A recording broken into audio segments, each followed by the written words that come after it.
Hi friends, welcome back to another episode of Generation Films. My name is Alan, and every now and then on this channel we like to donate some of our airtime to pressing social and public issues I think is affecting everyone. And so today I want to talk about a very interesting phenomenon known as cyberpsychosis, which is growing more and more prevalent in the new United States of America. One of the first fixtures you work with in Night City is former journalist Regina Jones.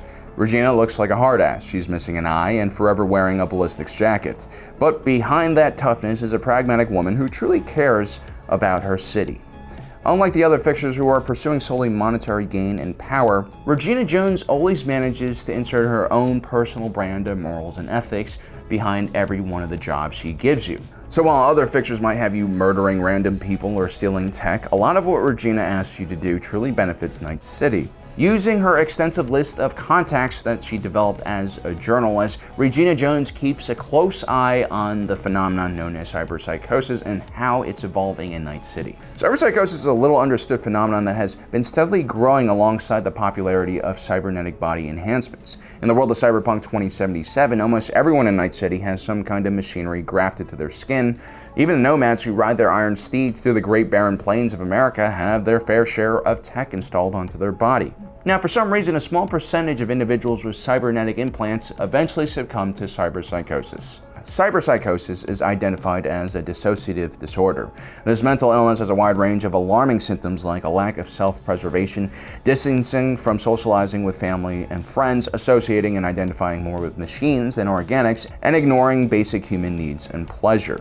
These milder symptoms will eventually lead to a complete dissociation from the human race, and that of course will lead to that individual rejecting any kind of social norms. Extreme cases of cyberpsychosis can lead the individual to extreme hatred and disgust towards other human beings, which leads to a wide range of murderous and antisocial behavior. This, combined with the augmented body cyberpsychosis victims usually have, makes the sufferers of this mental illness extremely dangerous to the general population. Cyberpsychosis became such a huge problem in the early 20th century that most major cities now have what's known as a psycho squad. Psycho squads were heavily armed and armored police units who specifically are trained to fight against individuals with cyberpsychosis. These units were also known as MAX-TAC and were generally sent into situations in which regular SWAT teams could no longer keep things under control.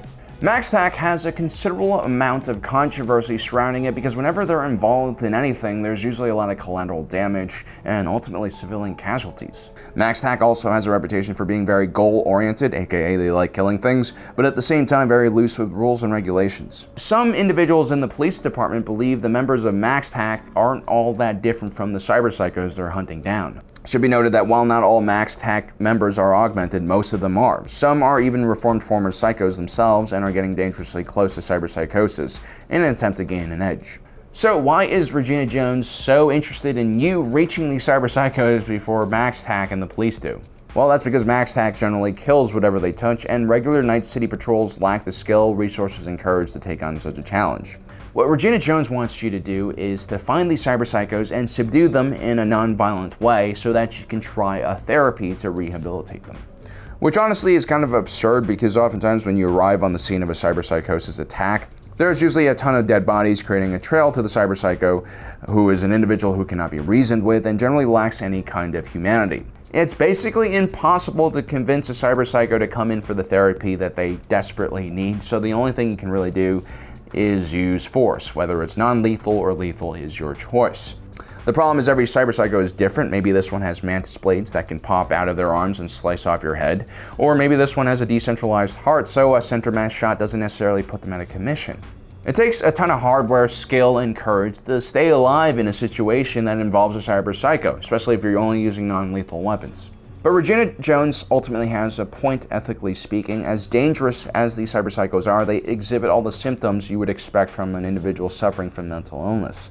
Many of these cyberpsychos are not only extremely violent, but they also have multiple personalities, or maybe they have memory loss, or they don't even remember who they are.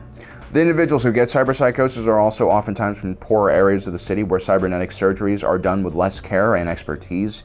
Many of the booster gangs that run through Night City have very high instances of cyberpsychosis, but it's rarely ever seen in high society and in rich communities. This could be because corporations and governments actually keep track of legal cybernetic surgeries, and individuals with a lot of cybernetic implants are usually put on a watch list. The poor in Night City generally rely on Ripper docs instead to install hardware under the table.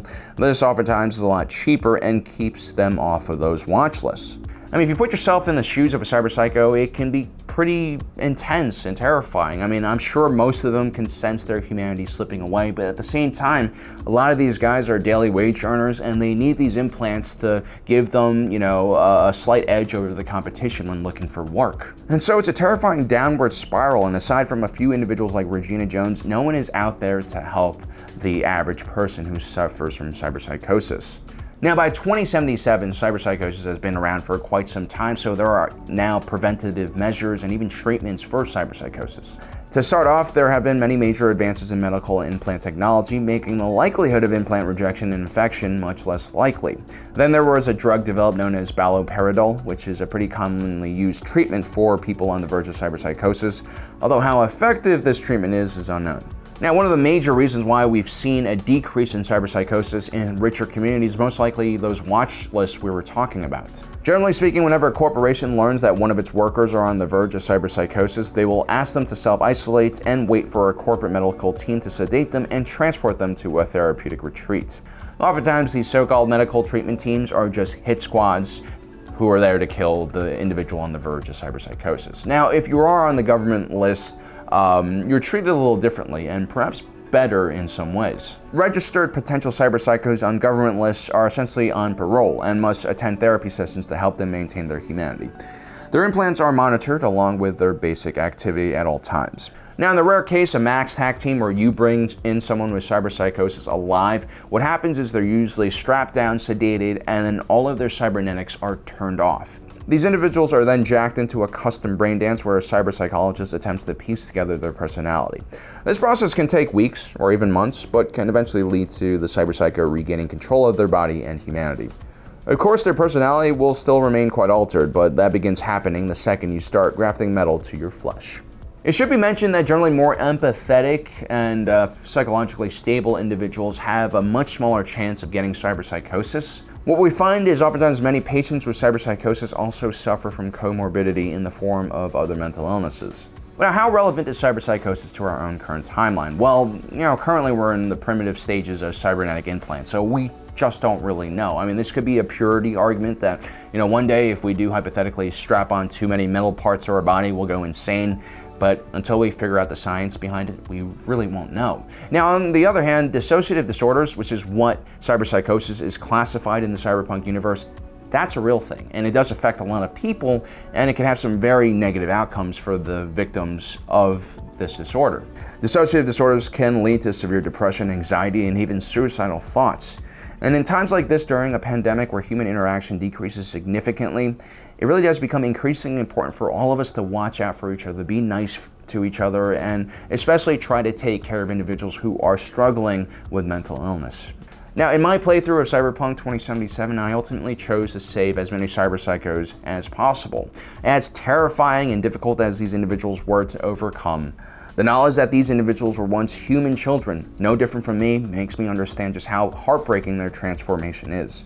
Now, the journey from childhood to adulthood is fraught with dangers, detours, and pitfalls. A society as broken down as the one we see in Cyberpunk universe only increases the likelihood that people will get lost.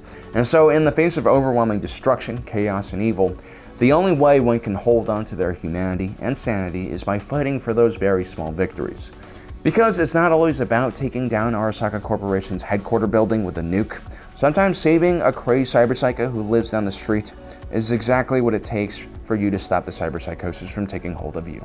Cyberpsychosis is just another really cool detail that is in the wider Cyberpunk lore, which makes me really love this game and why I just really can't wait for this game to be more stable so that more people can play it. It's definitely my favorite game of the year.